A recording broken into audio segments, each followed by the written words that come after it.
All right, let's go ahead and get started. I want to thank everyone for joining. Today, we're going to take a look at the synergy and exponential value that can be derived when you start to marry artificial intelligence with a solid identity and access management infrastructure. Before we start on the topic, I'd like to just introduce the rest of the panelists. If each panelist can just take a minute and kind of introduce themselves. For those of you that don't know me, I'm Dieter Schuller, and I'm the president of QuickLaunch, and I've been doing identity and access management for about 25 years. Chris, you want to go next? Absolutely. And I'm Chris Uthe.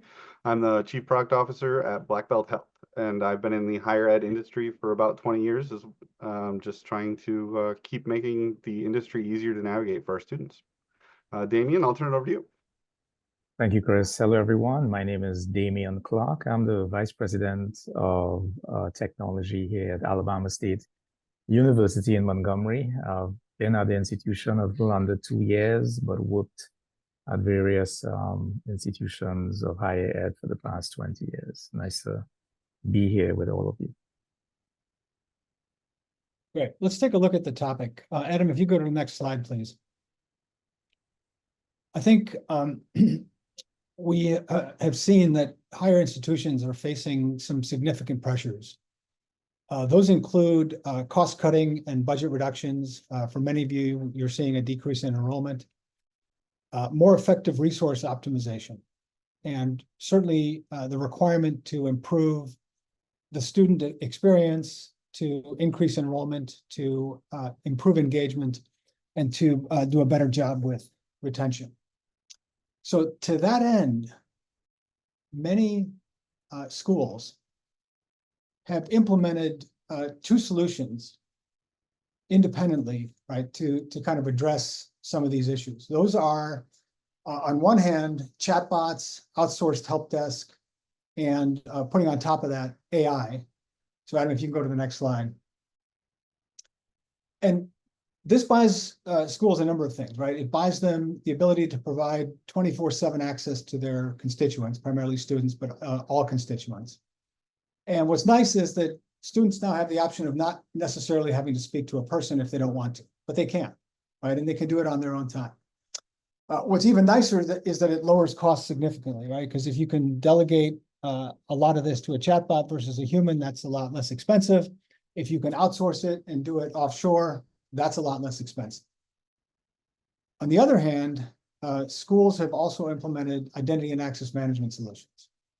And they've done this in an effort to reduce IDs and passwords, because when you do that, you get the opportunity to make it a more seamless experience for the students, right?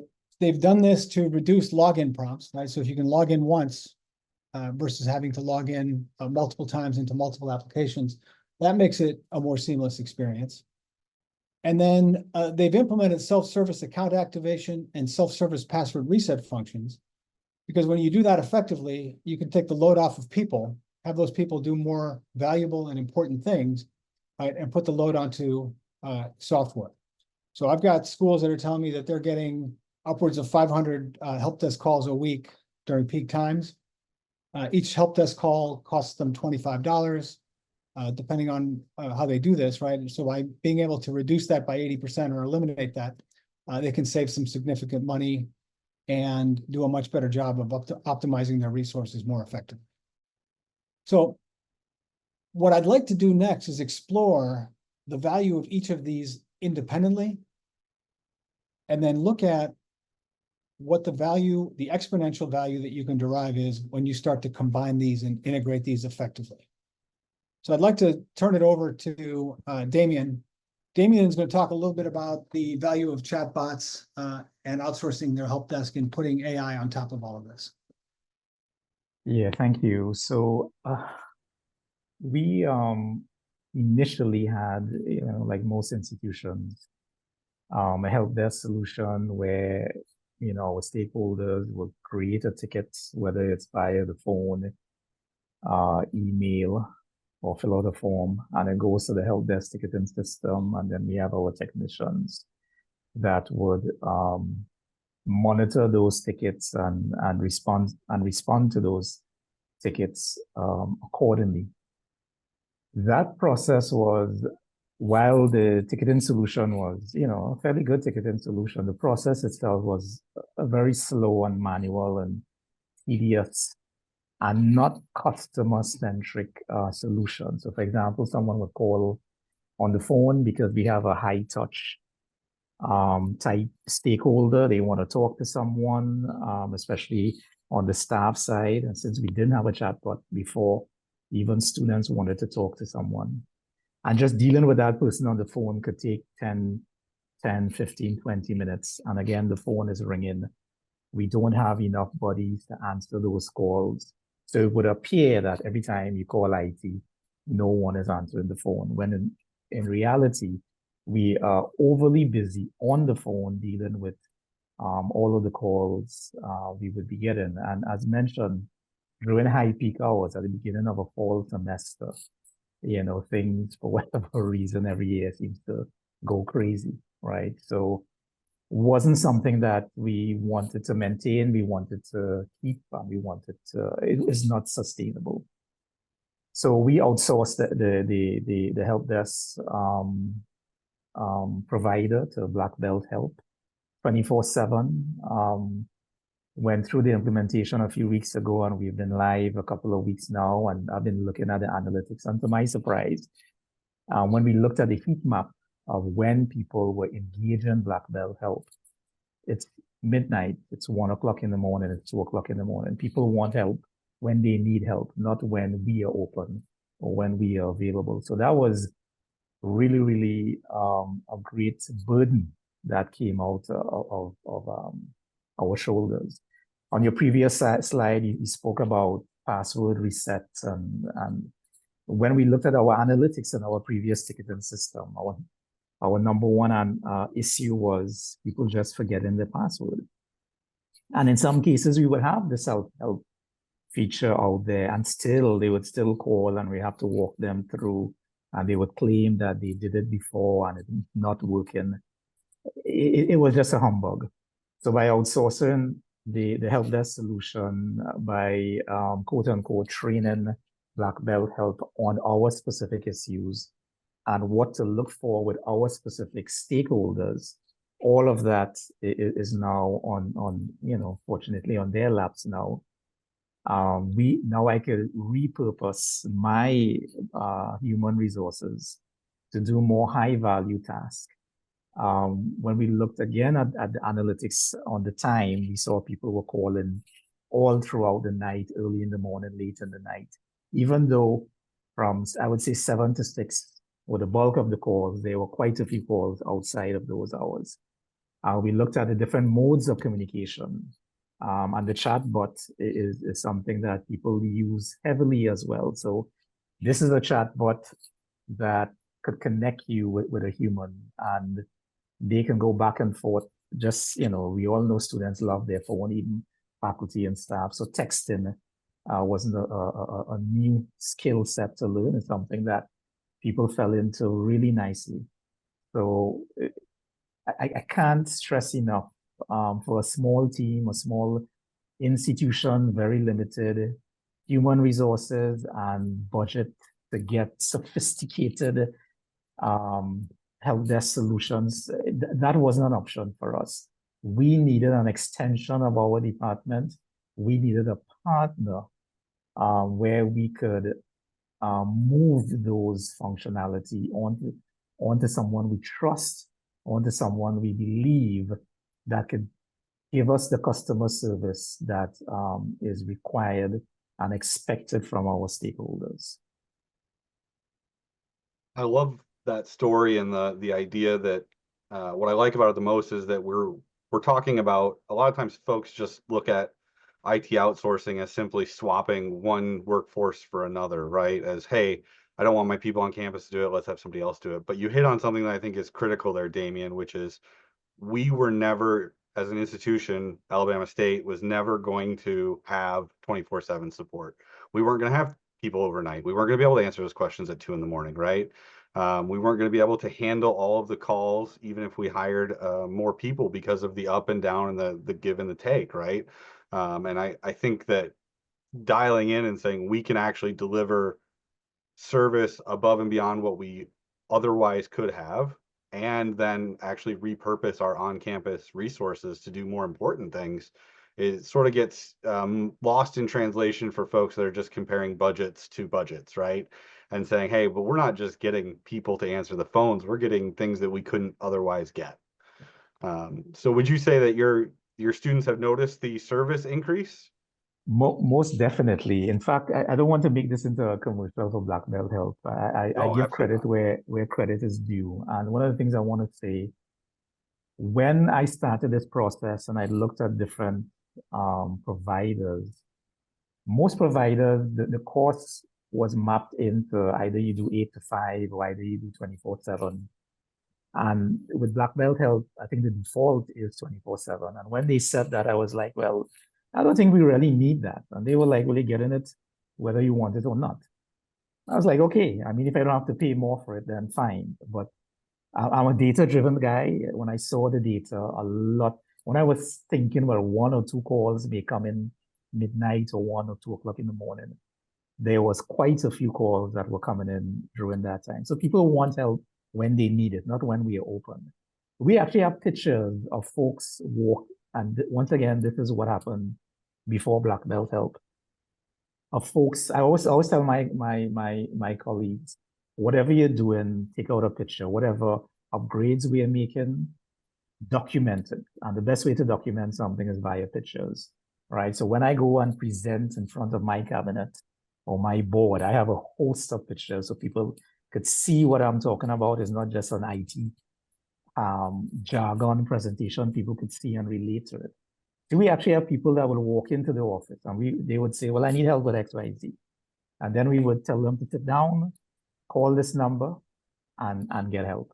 And we would take out pictures of while they walk in, when they're getting help, and their reactions after. And it's from angry to extremely happy transition. And that's exactly what it is we wanted, right? I mean, I wish I could get that across the board for Wi-Fi, for everything, right? But Right. we are very appreciative that we are getting it here for this service. One of the things that I also really enjoyed about your discussion was talking about the different technological pieces that outsourcing, and not BlackBeltHelp specifically, but anybody that works in this space brings to the table, right? That tech piece that says, hey, we know the modalities, the channels that students want to use, right? That they want to use their phone. They don't want to pick it up and call you. They want to use it to live chat with you or text with you or ask the chatbot. And were those things that you all had thought about trying to implement yourself and sort of passed on due to the size of them? And what does it mean when you go to a provider that has those ready for you? Yeah, we did. I would say, once again, we don't have a big team. The help desk folks, they got bombarded. You know, we use the term peak time or peak periods, but even outside of the peak periods, it's a high volume area. And it's reoccurring issues, the same issues. I forgot my password. In fact, there are some individuals that we would literally have to go to their office and help them reset passwords and whatnot, just for whatever reason. They can't do it or don't want to do it. And then when you have the modality of answering the phone and speaking with people for 15, 20 minutes, they love that. And they will call all of the time. So when we looked at our current solution, there was no way. We tried. Trust me, we tried. Like I said, it wasn't a bad ticketing service product. We just could not get to where we needed to be, especially from a customer service perspective, right? I always tell my folks, your cable is broken at home, it's not working, or your internet is down. You know how you will feel. You know how quickly you will want that resolved. You don't care what the ISP is going through. You don't care how big the team is, how small the team is, what the budget is. You don't care about any of that. You're paying for a service and you want the service. Our stakeholders are no different and we can't treat them any differently. So we had to come up with a solution. It took us a while. We looked at many different products. We didn't believe some of the things you guys were saying until we saw it in writing. And after the implementation, after the analytics that I'm seeing, it's a added value difference. So Damian, what was the biggest driver for you guys? Like when you looked at this, what made you say, okay, we have to start to leverage other mechanisms? Yeah, we were getting dinged from across the campus from a customer service perspective. We have what we call a gold standard: G for genuine, O for open mind, L for listen, D for demonstrate excellence. There is no way we could have done any of that on the help desk side. And on the help desk side, these were like our Marines. They were on the front line. They were the first to land. And they were handicapped, right? We didn't have enough people. I think the total, my IT staff is less than 20. We have 4,000 students, 1,000 faculty and staff. That's 5,000 students. That's 5,000 stakeholders on campus. We cater for, and people expected a lot from us. We couldn't do it. There's no way we could do it. And no matter how much I explained that we can't do it given our current resources, nobody didn't want to hear that. So we had to get innovative. And, like I said, one of the things that really impressed me was the default 24/7 service to include holidays every day. Not that we really needed that, but, well, let me rephrase, not that I thought we needed that, but given the data, right? It's almost like and those of you, I don't want to date myself, but when you go back to dial-up compared to broadband internet, you behave, you surf the internet from a dial-up perspective. You can't stream, so you don't worry about streaming. But now that you have broadband, you want to stream, you want to play games, you want to download a whole lot of stuff. So moving from where we were to where we are today is the equivalent of moving from dial-up to broadband service, and people are loving it, and they're using the service. And I'm of the strong opinion, if I'm paying for something, by all means, I want the service. So Chris, let's take a look at what a chatbot outsourced help desk solution combined with AI looks like. If you could give us a little bit of context and then maybe talk a little bit about the solution. Yeah, so I love this campus maze analogy. Not to date myself, but when I went to college, going for your first semester, the introduction was walking around the quad from table to table and saying, hey, this is the registrar's table, this is the student accounts table. Did you get your slip punched at every table and get all of your stuff done? Are you registered for classes? And that's sort of evaporated for a lot of our institutions today. Instead, we have sort of this very confusing, what we call campus maze of offices that all have some online presence. Whether they're intuitive and easy to use, we don't know. A lot of students don't understand the difference between things like the financial aid and the bursar's office or student accounts. And so those things are confusing and really distract our students from getting where they need to go.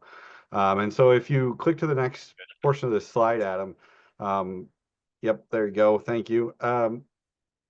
There's just so much unknown out there for our students. These stats are really telling. 60% of students are just unaware of the full scope of services offered. IT is an easy one to say, hey, the students know what they need and what they can get. But things, we routinely hear things like, I didn't know that we had a jobs office on campus that could help me with applying for jobs straight out of college. I didn't know that we had an entire department devoted to helping me get my internship set up. Things like that, where it really starts to expose all of the things that you've built as an institution. The feeling of overwhelmingness by students and the number of students who enroll and don't finish, who don't even get to their sophomore year, is huge. And we look at that in terms of barriers that we put up as an institution.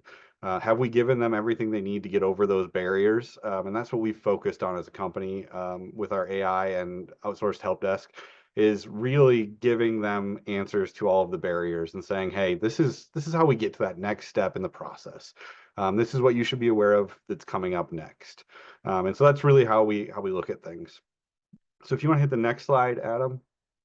There you go. We can see it all come into place. And the idea here is that BlackBeltHelp or any good outsourced help desk or help agency is going to do more than just providing access to Wi-Fi, right?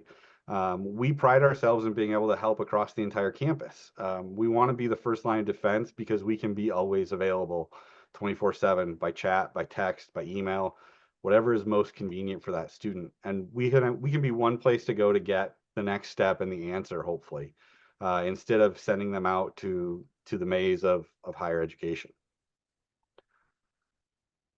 So how do we do that? Real briefly, we look at things in terms of two different wings here. The human support network on the right there, things like the IT help desk that you've heard Damian talking about, the student support services, the on-site help desk staffing, the enterprise application help desk, all of those things, meaning we can actually help you with being there to physically answer and have a real conversation with a real person. And that's something that a lot of software vendors do not provide. They would like you to think that their software can cut out 90% of the problems that you have. And while it might get to 60 or 70%, it's always leaving behind some amount of issues. And so that's where the human support network comes in huge. And then on the left there, the AI and technology solutions, EduBot, chat, and voice. We think that the idea of AI answering students' questions or faculty and staff's questions for that matter is one that can really be helpful. But we take a really pragmatic approach to that because we have the human support network. We want to get the student the answer, a quality answer as fast as possible. And if that means that the chatbot doesn't know the answer, we want to escalate them to live chat with one of our agents as soon as possible. So unlike your typical AI experience with Visa or Delta Airlines that's trying to keep you from calling somebody because that's the metric they're trying to hit, our metric is getting satisfied students. So if we work within the limitations of the technology and the AI, and that's really important. EduMessenger is a solution that allows you to proactively outbound text message students and get text messages back and have that conversation with the AI even in a text format. And then EduView really pulls into that on-site help desk and staffing. What we had done is created call centers of folks that can answer these questions. And in order to do that, we started integrating with on-campus solutions. And so we would have a direct tie into your ITSM system and your SIS system, and we could pull up students and get information about them through our own software that we built to do that really efficiently. And we realized that for on-campus folks, one-stop folks that are sitting at that desk in the dining hall and somebody walks up to them, they could benefit from the same suite of software. And so we started licensing that to our customers, and it really gives them the ability to have a very productive conversation in a short period of time. Just like us, now you can hire somebody at your one-stop desk that doesn't know your SIS and that hasn't been through training on Azure Active Directory or Entra ID, but knows how to enter an email address, ask the right verification questions, and see on the screen all the different statuses.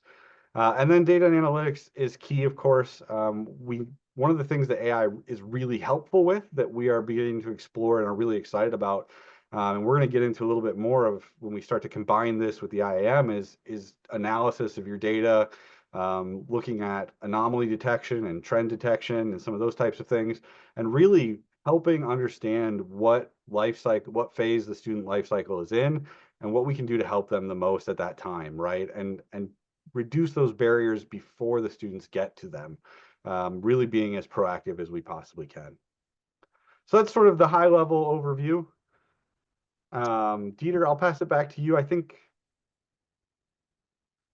for the value of IAM here. Yeah, somebody has muted me. Can you guys hear me? I can hear you. Oh, never mind. Okay, so Adam, yeah, go back to the previous slide. There are a couple of things here that were very interesting, Damian. One is you mentioned that the number one issue that you've identified was forgotten password, which is not surprising, right? It's what we see all the time. But the thing that really was kind of surprising is you mentioned that when you looked at your heat map, a lot of these requests were coming in at 1 or 2 in the morning, which is a great reason to allow people to do this themselves versus having to try and get a hold of a person, or if you're going to get a hold of a person, right, they should be in a time zone that makes sense for that person. What I want to do next is talk a little bit about the value of IAM. We had Ray Wolf slated to join us, and unfortunately Ray had an emergency today, so he's not going to be able to be with us. But I'm going to do my best to try and cover the things that he wanted to tell you. One of the things that was very interesting when we went through the kind of pre-briefing for this webinar yesterday was that Ray told us that he had implemented a chatbot and integrated that chatbot with a self-service function behind the scenes. So the idea was that somebody could go in, type in, "I forgot my password." The chatbot would do some initial triage, and then based on it determining that this was in fact the password reset function, right? It would invoke the password reset function from the IAM stack. Chris and I are going to talk a little bit more about that in just a second when we talk about the value of integrating this. But what I want to do for the next few minutes is just kind of talk about the value that Ray had from implementing a solid IAM stack. All right, so when most people think about identity and access management, they first go to security, which makes sense because that's the primary reason that people implement identity and access management. And so the idea here is to provide tighter security and to be able to be compliant. And compliant has all kinds of aspects, right? So one aspect of compliance might just be getting access to cyber insurance where you couldn't before, right? What I've found is that I've got schools that I've been talking to that are telling me that they cannot get cyber insurance unless they are compliant with MFA, i.e. unless they implement MFA. All right, I've got other schools that are saying, yeah, I can get it, but it's going to cost me twice as much, right? My cost for cyber insurance is $120K versus the $60K that other schools my size are paying. And so if I can just get this done, I can save $60K a year just on cyber insurance. All right, the other aspect of it that seems to come up quite a bit is GLBA compliance, especially when you're talking about access to student financial records, right? When the auditors come in, one of the first things they'll do is they'll look at a resource that provides access to student financial records, and they'll ask the question, who has access to this? And who gave it to them and why do they have it? And then they'll look for people that shouldn't have it, and that'll be a finding. And once you have a finding, right, now you've got cabinet level issues that you've got to deal with. All right. One of the other things that IAM provides is the ability to identify risky behavior. And we're going to come back to this, right? So who logged in from different places? Who's continuing to try to log in and locking out their account, right? Show me everyone that has access to something that is a sensitive resource, but show me the people that are different, right? A lot of this you can do today just by running reports inside of an identity and access management platform. But imagine if you could eliminate all of the noise and focus on just that which is risky or that which is anomalous, right? So we'll come back to that point. But beyond security and compliance, there are significant business reasons and drivers for implementing identity and access management. One of the key ones, and Damian, you kind of went back to, you have a gold standard for providing services to your constituents, right? If you make this a positive experience, people will engage more. So how do you do that? Well, one, you don't ask them to have 3 different user IDs and remember 3 different passwords, right? So you give them one ID, one password, you give them the ability to define a very strong password, and you tie that with MFA, right? And that makes it a much simpler experience because now they can just, number one, be prompted one time versus multiple times for who they are, and 2, go through the process very simply and get access. What this results in is fewer access issue and fewer password issue help desk calls. All right, so not only can you do a better job of servicing these calls through things like a chatbot or outsourced help desk, right? But you can actually eliminate the number of calls just by having fewer IDs, fewer passwords, and fewer login attempts or login prompts. So what does that translate into in terms of enrollment? Right, a better and more secure account activation process, and more immediate access to resources when the customer or when the student or constituent needs those resources. Right. So one of the things that Chris mentioned is, students that enroll, right, there's a significant drop off. One of the reasons for that drop off is they can't get what they need in a timely fashion, right? And they don't know what to do. So if we can make that simpler, we can eliminate a lot of that. And that goes back to engagement. Students who can seamlessly access what they need to access tend to be more engaged. And as a result, right, your retention starts to increase. And one of the things you can do there to start to identify where you have potential retention issues is start to use the IAM infrastructure to run reports and see who's doing what. Hey, I found that people that use this system are X% more likely to stay, but I see that this set of students isn't using this system, right? So let's go and start to figure out why and address that. But there's other advantages too, right? One of the biggest things we've seen with our customers is a reduction in license costs, right? By automating the joiner, mover, leaver process, by deprovisioning accounts effectively, just for, let's say, Office 365 as an example, right? So people that don't need that, have the account inactivated or deprovisioned, it saves significant costs just in terms of licenses. But it also allows schools to better use their resources. All right, so a lot of these schools are doing lifecycle management in one of two ways. Either they've got somebody that has written some custom scripts. If they're lucky, that person is still there, right? If they're not lucky, that person has left and now they're kind of hamstrung because they can't make changes based on the business requirements that are coming up. And then there's another set of schools that have a person or a set of people that do this manually. All right, so a student enrolls, now they have to give them an Active Directory account. Then they have to go put them into the LMS. Then they have to give them a Zoom account, right? And the list goes on and on, right? And so it becomes a never-ending list of things to do by somebody who's more valuable and can be doing more important things for the school. So if you can take that out and better use your resources, right? You can have fewer help desk interactions and you can have much less manual work when it comes to managing your joiners, movers, and leavers. One of the other byproducts of this is improved communication.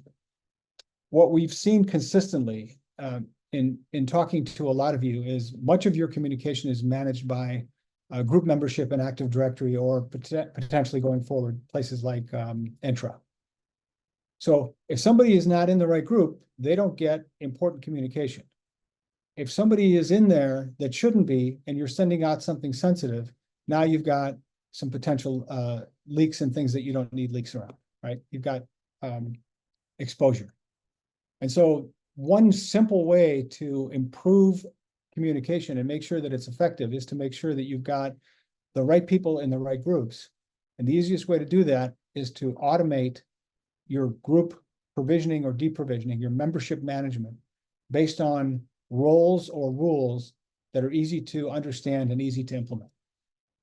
And so what that does is it provides better all-around business enablement and agility, right? You have a new initiative, you want to get it done, you have a solid IAM infrastructure, it's a lot easier to implement that new initiative. So how do you do all this? You do this by implementing a set of functions that include creating an identity provider, providing single sign-on, enabling adaptive MFA, providing a self-service function that's very easy to use that allows people to not only reset their password, but also manage their MFA components and certain aspects of their profile. You do this by providing a very seamless account activation process that does not include a letter or an email that contains a temporary password, because if you have a temporary password in the clear, that is one of your biggest exposure points, right? You do this by not forcing people to create a password based on the combination of their social security number and their birth date and other things about them, because one, they're going to screw it up, and two, it's easy for other people to figure out how to do this.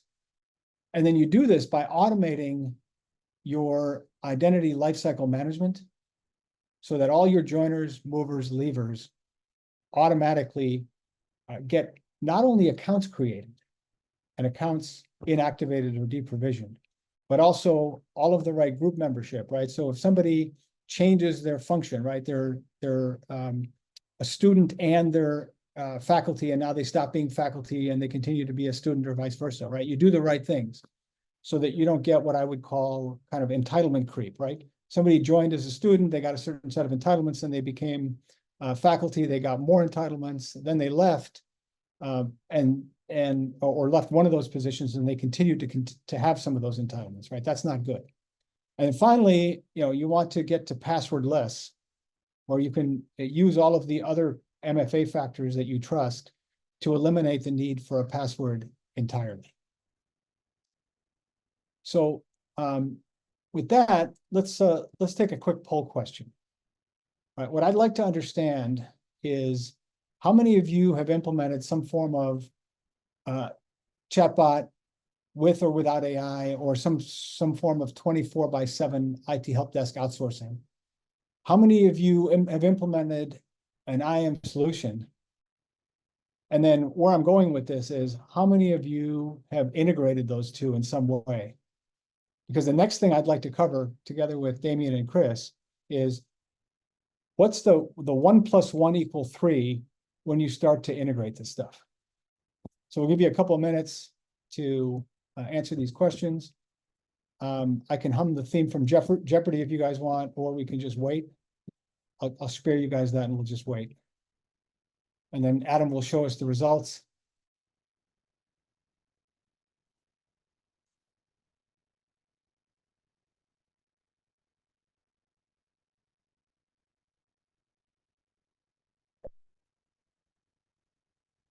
And Adam, when you're ready, if you could just kind of take us through that. All right, so 40% of you have implemented some form of chatbot or 24/7 outsourced help desk. 80% of you have implemented a IAM solution of some sort. None of you have integrated the AI chatbot or 24/7 help desk solution with your IAM solution. All right, so next step, let's take a look at the possibilities, right? What happens? What's the value when you start to integrate these two components? So as we've talked about, right, chatbots provide you the ability to do things like forgotten password, password reset, locked account, access requests. So for example, right, if you've got a forgotten password situation, somebody goes into the chatbot and says, I forgot my password, right? By integrating that effectively with a self-service function that allows them to reset their password, you can gain some significant value. So Chris, I'm going to turn it over to you. Let's talk a little bit more about that as an example. Yeah, that's a perfect example. And this is where chatbots live and die by their knowledge, right, and their abilities. And one of the things that I want to really make clear is that the more your chatbot has access to, and the more things it can do, the better off you probably are. And IAM is a perfect example of that, because it's a huge support need for your students, faculty, and staff. So we've got a demo chatbot here. It says that it can answer questions about a lot of things. How can I help you? I'm going to tell it that I need to reset my password. Hey, Chris, And now, do we need to change the screen? I think the poll is still showing. oh, I'm sorry. Is my screen not sharing? No, I'm still seeing the poll. All right, I'm seeing it Yeah, now. thank you. Yeah, now Oh, I think we can see it. Okay, so I've got a chatbot up here, and I've told it that I need to reset my password. The chatbot could just send me to a self-service password reset page, but this chatbot is just a little bit smarter than that, and it knows that there are prerequisites to whether or not I can even update my password myself. So it's asking me for my uni ID, and so I'm going to give it a very official 1, 2, 3, 4, 5, 6, 7, 8, 9 ID number, and it's going to go look me up and determine whether or not I'm eligible to reset my password. So it comes back from my IAM and it says, hey, you know what? You do not have an MFA device attached to your account right now. You really have to have an MFA device attached to your account. Good news, there's a site where you can do that. If you click here, you can set up MFA. And then the nice part is it's walking us through the process. So it says, hey, was that successful? Did you get your MFA device? Normally, we would have it automatically detect that you got your MFA device. In this case, we've got asking specifically so that we can do a demo of it.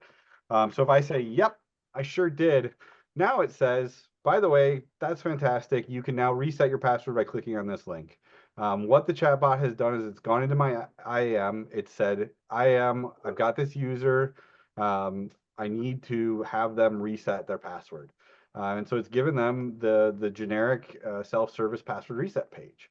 One of the other things that we've done in the past with some of our customers, which I think is a fantastic option, is to validate their identity and then generate a unique password reset page that is unique to them. So the chatbot can ask identity validating questions, things like, what's the last 4 of your social security number? What street did you grow up on? Those types of things. And with enough factors of identity validation, actually say, yep, we believe that this is the person who they say they are. And we can ask the IAM for a password reset page specifically for that user. So when you click on it, it's just like that email that you occasionally get when you click I forgot my password, and it sends you the email with a link, and then you enter your new password. We can generate that link right in the chatbot for them. They can click the link, it opens a new tab, and they can reset their password right there to something that they want. And again, never sending a temporary password, never resetting a password through email, things like that, keeping them all within sort of the confines. But working together between the AI and the IAM in this case really adds to the value of this, and being able to go back and forth and say, yes, I did get it, or no, I didn't. No, being able to escalate you to a live person that can then immediately help you. You're like, hey, if you couldn't set up your MFA, or you couldn't get your password reset, let me get you to a live person that can help you. But otherwise, self-service is always the easiest answer, right? And I can walk you through it as a chatbot. So these sorts of marriages of data and ability really help get your students where they need to go in a faster way. And this is one of the reasons why we think that AI that isn't integrated with multiple systems on campus is really not serving you enough, or not taking advantage of all that AI can do. Because being integrated with these systems really gives you the ability to handle more problems and reduce more barriers. So there's oh, go ahead, Damian. Yeah, I just wanted to add a little to that. So I'm a big proponent of AI and what we call Gen AI today. Even though I've heard of some really frightening use cases, I think in the education space, there's a lot of value add. So when I see something like this, like if I was doing the poll, my IAM, is not integrated in this manner, but I would love to have something like this. Another use case that gives us a lot of problems here, and I'm sure most of your listeners in the education environment, is prospective students. So while we are recruiting students, we want to give them some access to some resources so that they could complete their application form and go through the application process. And we want to maybe send information to them other than just an email. So, a tool like this would be very, very, very helpful from that perspective. And on the slides before, when you talk about provisioning, there's also the deprovisioning. So in some cases, especially with prospective students, not every one of them are coming, but we want to engage them while we can. When they determine whether they are coming or not, we want to be able to automate that cleanup of students who do not attend the institution. Another use case is with vendors. Sometimes we need to give vendors access to certain applications within our systems to integrate to other applications. So this is a nice centralized place to do all of that. And I'm sure, with the analytics behind it as well, you could, if you need, God forbid, you have to, you get compromised or you have to do an audit, the analytics is there, the logs are there to demonstrate what exactly happened. Yeah, Damian, one of the things you bring up is prospective students. That's a challenge that a lot of the schools I've talked to have really been trying to figure out, right? Because how do you provide the prospective student enough to be able to interact with the school in a way to where they can become a student? Yeah. Right. Because you want to encourage that, right? And you want to make that a great experience. Mm-hmm. And what you don't want is to have them, when they become a student, start all over again and get a brand new account, right? Which is sometimes the case, right? So there's lots of challenges that something like this can help overcome. Chris, I'm sorry, you were about to say something as well. No, it's fine. Damien, did you have one more thing, Damien? No, Sorry. no, you are, yeah. Yeah, so I wanted to tack on to your discussion there and show sort of the benefit of that, right? And so I've asked this question of our chatbot, and I've said, hey, what's the status of my FAFSA? Which is something that, a prospective student would definitely want to know. But I don't know who this prospective student is. So we're asking some, again, identity verifying questions here. And I can put in some demo data here. And we can actually see that the chatbot is smart enough to go in and say, hey, even without you going to a special portal and all of those things, I can reach into the system.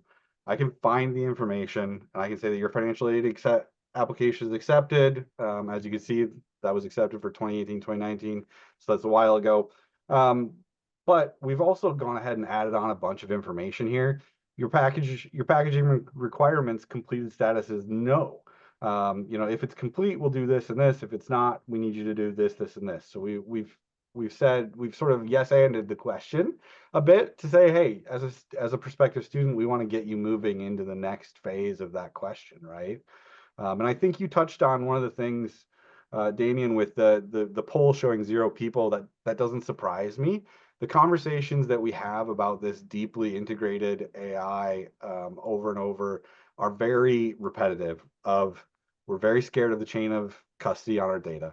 We need to be able to be audited. We need to know where our data is going. We need to know that the data is going somewhere that we can keep track of it.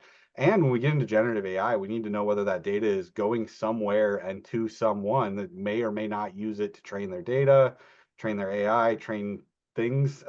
Training data as a whole is hugely valuable. Much like we learned with the search industry a few years ago, data is one of the huge sort of cards that higher ed institutions hold of value, right?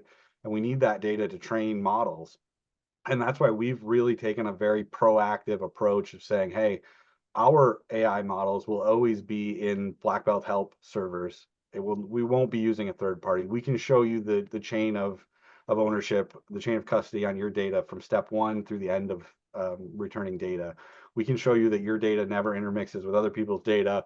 We can show you how we get training data and what data we use and why it's not yours, those types of things, right?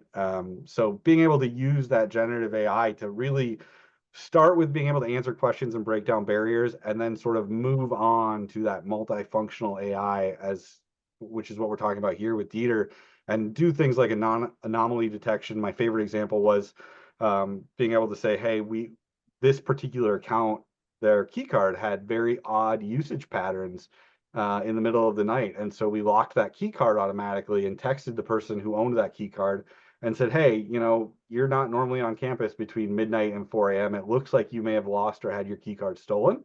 We've disabled it for you automatically. That has reduced the risk on campus of them finding a door that opens. And so being able to train and use AI in that way really starts to change the game. And the more integrated it is, the more powerful it becomes. And we'll look at some other examples like that.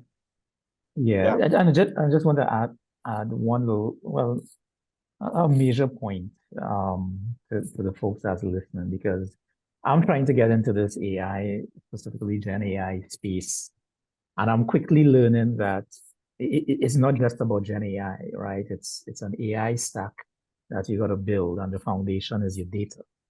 And while, I would think, well, all of my applications are integrated and talking to each other, there is still siloed data within these applications that is not transferred between the applications. So people need to understand that in order to really get to what Gen AI could do and all of the things Chris is demonstrating and talking about, you really need to have that data foundation in a de-siloed environment or in an accessible but secure environment. And this is where your zero trust architecture comes in.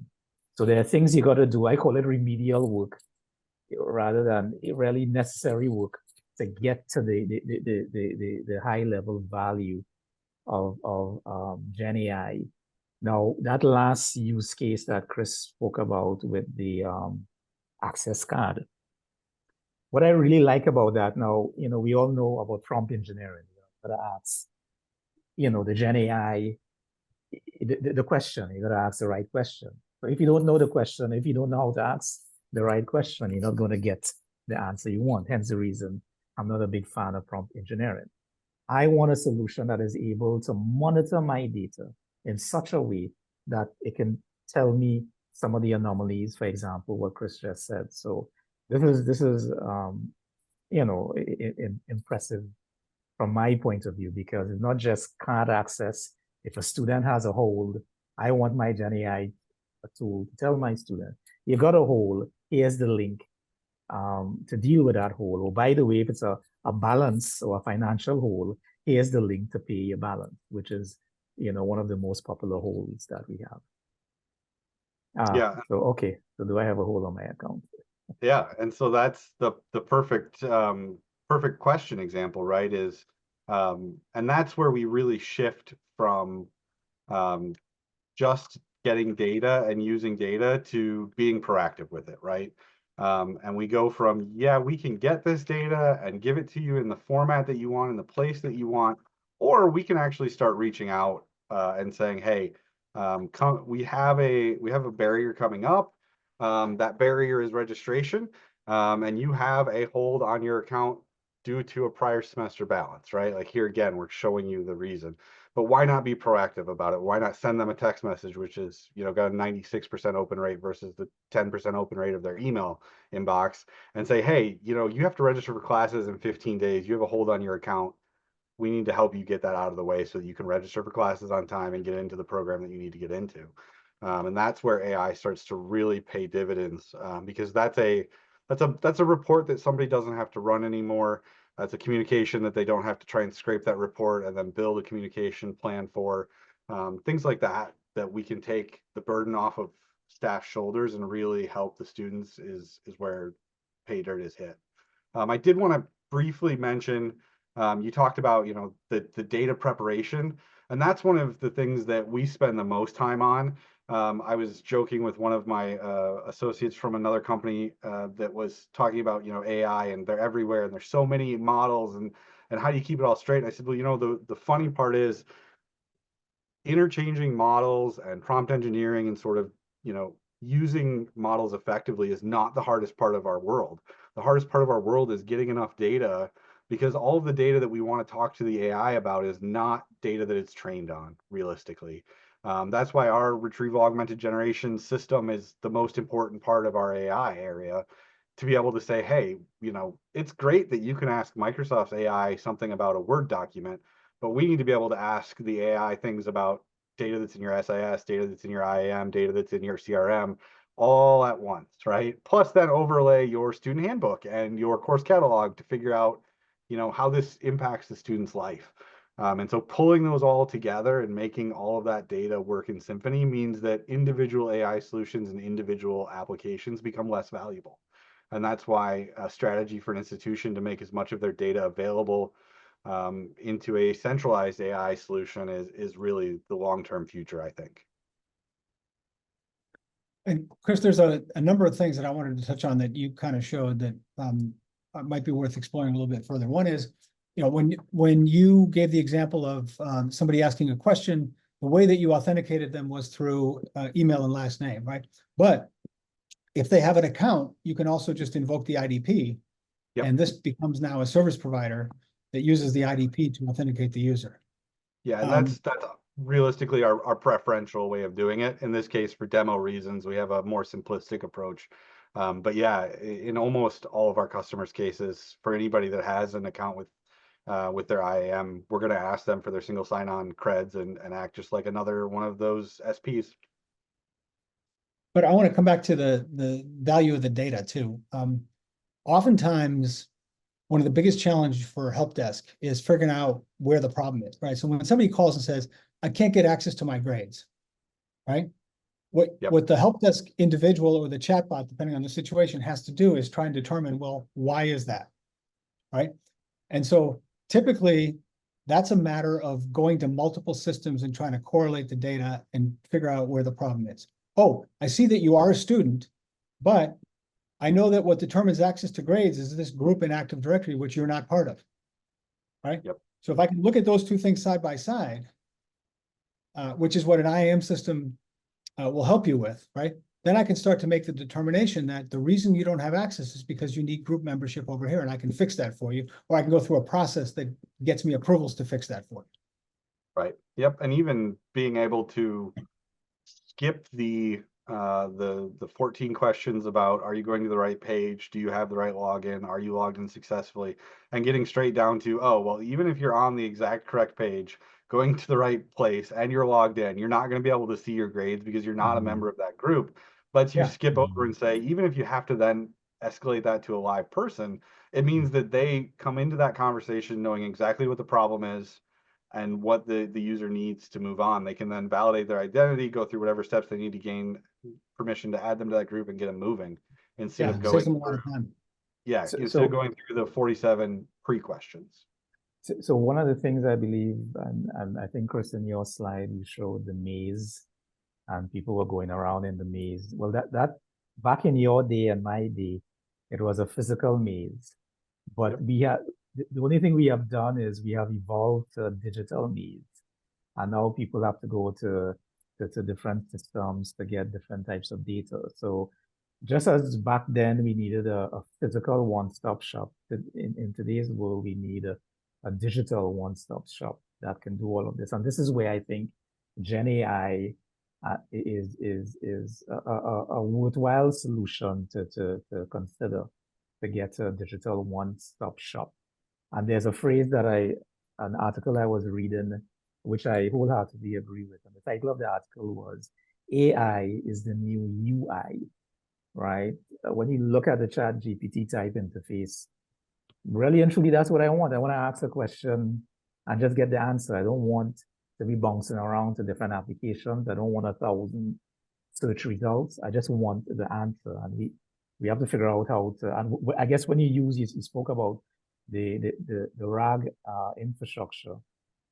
With the RAG, with your data feeding the RAG and your data being correct and it's able to feed the RAG, we can reduce hallucination where Gen AI is concerned. Yeah, absolutely. And I always refer to the first thing that generative AI became or really matured into was the final form of the search engine, right? Because now I can take my collective knowledge and I can not just figure out where the answer is, I can just get the answer back. And that's just a shorter process for me, right? And now we're seeing it expand, not just answers about questions, but actually taking care of tasks, doing some of that, preventative work and maintenance, doing some of the anomaly detection, things like that, that again are just tasks that otherwise would be saddled on our staff, right? Yep. So guys, I want to be respectful of time. We have about 2 minutes left, and I want to give people some food for thought, right? So coming back to, where can AI help if you provide it the right data? Right. One of the things to consider is that inside of a typical identity and access management system, there is lots of information that includes behavior as well as access data. So, for example, right, all of the logins, all of the login attempts, all of the ones that failed, all the ones that were successful, right? So by marrying these two things, you can start to ask questions like, show me all of the login attempts show me the most risky login attempts, right? Oh, here's one where somebody tried to log in 20 times. Here's another one where you have the same login coming from 2 different places in 2 different parts of the world all at the same time, right? Or show me other anomalous or risky behavior. Like here's an ID that's accessing a resource that it never accessed before, even though it has access to it, right? What's going on now? Why is this different? Or if you start to look at data beyond just behavior and into, going into the systems that determine access, right?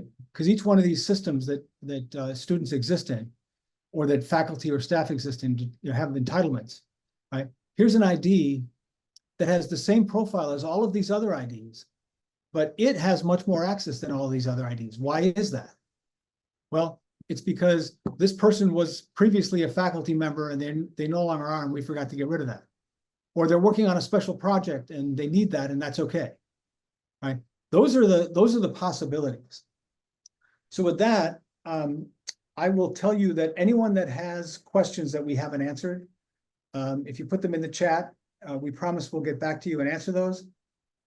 Damian, Chris and I both really appreciate your time and your insight. This was extremely valuable. Hopefully everyone that attended thought it was valuable, and we look forward to catching up with you. All right. Thank you for having me. Take care. All right. Thank you, everyone.